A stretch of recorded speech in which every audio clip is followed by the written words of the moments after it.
Hey guys, it's Lalalottie and welcome back to another video. Man, you know when some people say titles can be very deceiving? Well, yeah, that happened to me with manga. I finally decided to pick up a read for the October month, obviously with it coming up to Halloween, and I thought, hey, this manga looks pretty interesting. I'm gonna check it out, and hey, from the title, it doesn't sound like it's gonna be anything disturbing. Boy, was I wrong! So for today's video, I'm actually going to be talking about manga that I have not read physically, but I read digitally online using Kindle Unlimited, which I found really cool because you're paying such a small amount and you get some pretty good manga on there. I picked it up for books, but it was surprising how much manga was on there.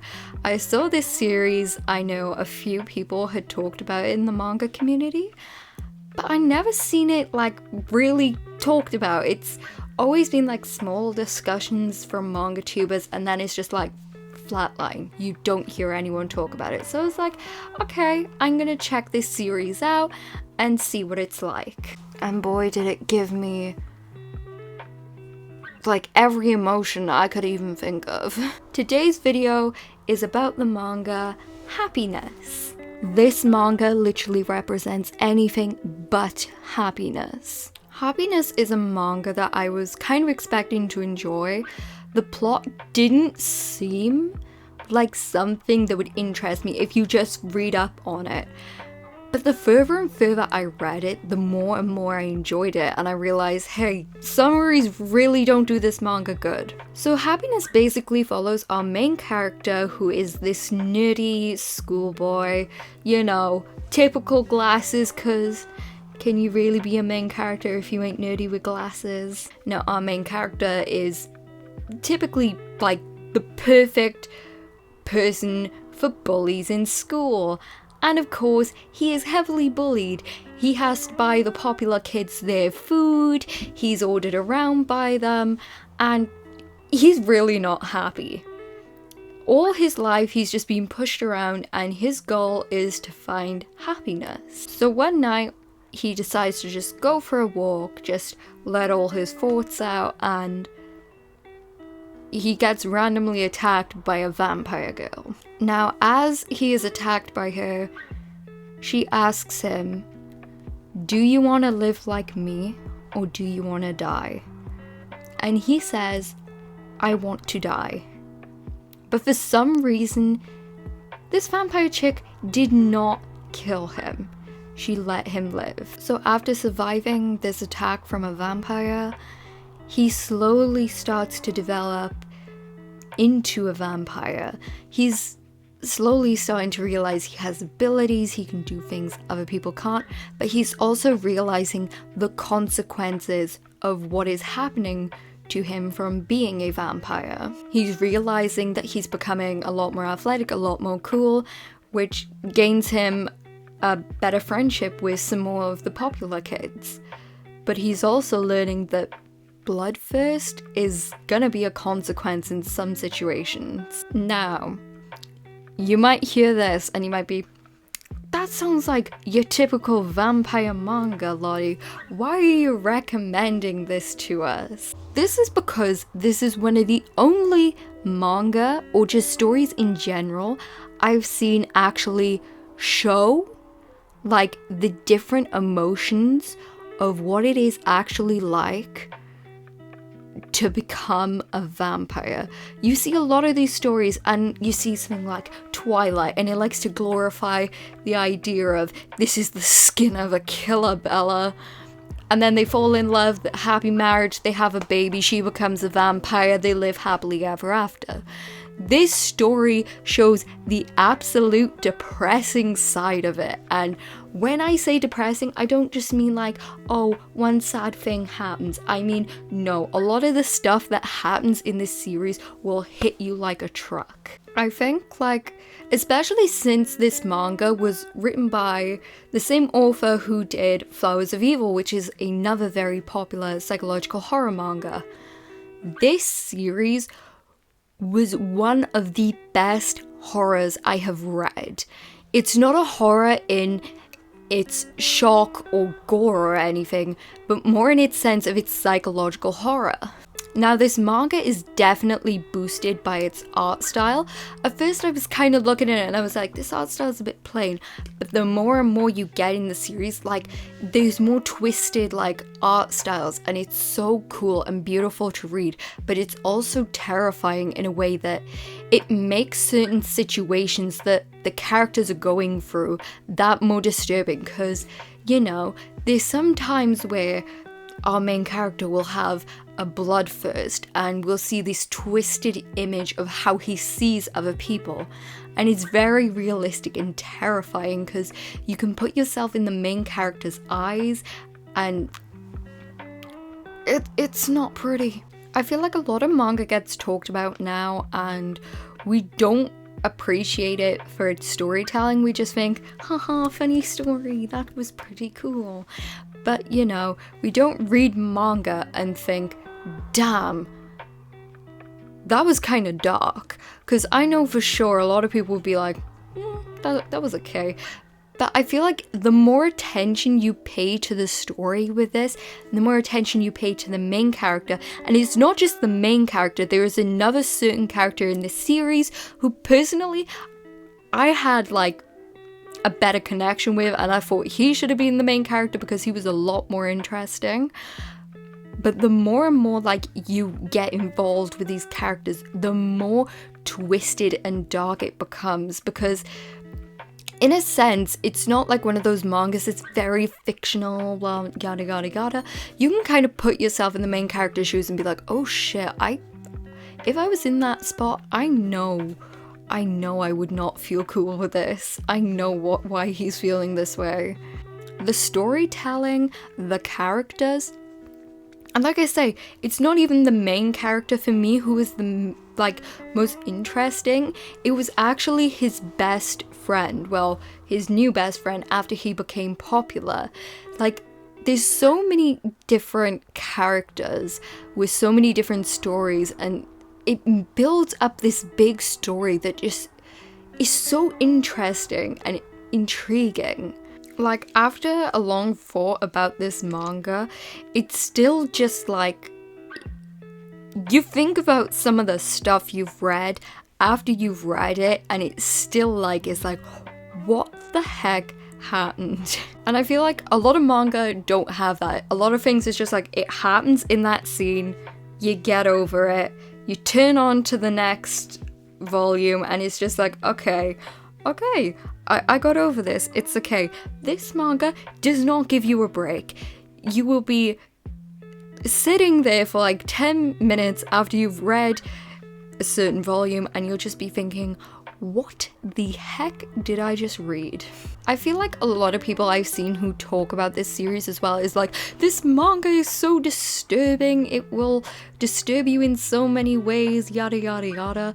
And I feel like a reason why it isn't talked about as much as it should be is because a lot of people go into this thinking it's going to be something like Berserk, where we get something like the eclipse, it's totally gory and disturbing, and it's not disturbing in that sense. It's disturbing in the sense that we can look at our characters in this series, we can understand their motivations, not just as like a vampire, but as a human as well. Because in certain situations, it'd be like, anyone could be like, that is completely wrong, I don't know why they do that. But then you think of yourself and you think, what would I do in this situation? And you start to realize, hey, maybe the character is not wrong for doing what they're doing.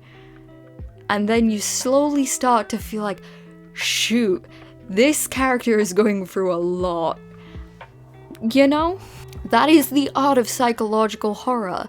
I think I've said this like too many times, I did not expect to enjoy this manga as much as I did, and I even read it on Kindle, I didn't have it physically or anything. Do I want to collect it physically? Probably. I really want to start collecting this author's work. I obviously know he did Flowers of Evil, so I want to kind of look into a bunch of the other series, because I'm sure he's done some like smaller series and stuff. and just discover more of his work, because this man knows what he's doing when he's writing horror. And horror is not an easy genre to write. I mean, you look at horror movies, nearly all of them are the same, with the same slasher, and can you even call it a horror? It's just a slasher, you know? I feel like horror is something that is so hard to write, but the author mastered it beautifully with this series, and more people should definitely talk about this series. I'd actually be interested to see this be adapted as an anime. Hopefully not in the same sense as Flowers of Evil was, because that anime did not do the manga justice. But if this manga was picked up by the right studio and they decided to treat it with love and care, this could easily be one of the biggest anime of all time. It's so interesting and beautiful and dark and magical at the same time. Like, it puts you through all the emotions, which is what you want in a manga. You don't want to pick up a series and just flick through the pages and just think, okay, I'll read the next volume. You want to sit there and just look at the volume and be like, what did I just read? What was that? Wow, that was amazing. And that is something you rarely have. Really vented on so long, I lost storage on my camera. But I guess what I'm trying to get at is a lot of manga you'll pick up, you'll easily read, you'll go on to the next volume, and then, you know, you'll just go through this stage of volume after volume, finish the book. You don't really think about it that much, you just go on to the next volume. With this, I feel like it is something that definitely drags you in. Once you start reading it and you finish that volume, you'll sit there and you'll think to yourself, what the heck did I just read? I mean, you have these moments with very small manga, and I feel like if an author can write something and make a reader sit and think about it and everything that's happened, they've accomplished something. I cannot recommend this manga enough. And I really, really want to see this manga appreciated for what it actually is. Because it's not some disturbing, gory manga that's gonna shock everyone. It will shock people, but in a very different way. Psychological horror is definitely a manga genre I'm very, very passionate about. It's such a underrated and very, I don't know, it's really hard to describe. It's almost as if it's not regularly done, and when it is done, sometimes it just doesn't feel as good as it should. But this series, I even feel like people who don't typically enjoy psychological horror, it's definitely something you'll enjoy reading. If you enjoy gothic kind of vampiric manga with vampires and stuff, you'll 100% love this series. If you're someone who likes a thriller, this will probably be the manga for you. If you're someone who's just looking for literally anything to read, read this, because I'm telling you, you will definitely appreciate this series. And even if you don't, I feel like it's something that just needs to be read. You get me? It's not something that is just like, okay, that was kind of mid, bye. You'll either read it and you'll be like, damn, that was meh, or you'll really, really be passionate and enjoy it. But I feel like it's definitely worth everyone's time. I've talked so passionately about this manga. Like, I talk about a lot of series on here, and sometimes you can hear how passionate I am when it comes to talking about it and when I read it. But I haven't had something like this in a while. I don't think I've had this, I don't even know since when. I've talked about a lot of series on here and I've found them great, but this is probably one of my favorite manga I've read this year. Can you literally hear how my voice is going from talking about this manga? So yeah, I think I'm gonna leave the video at that for now, guys. And I just really hope you take from this video and you go out and maybe if you've already read Happiness, I've talked about Flowers of Evil, maybe you'll go from this video and go ahead and check that series out, because that's another great series. But I 100% recommend you guys check this manga out, or in general just seek out more psychological horrors. It's such an underappreciated genre. I see someone talk about maybe one series from the genre, and it's just so underrated, and a lot more manga tubers need to talk about this series. So yeah, please guys, let me know what you feel about this series. I'm really interested to hear everyone's opinion.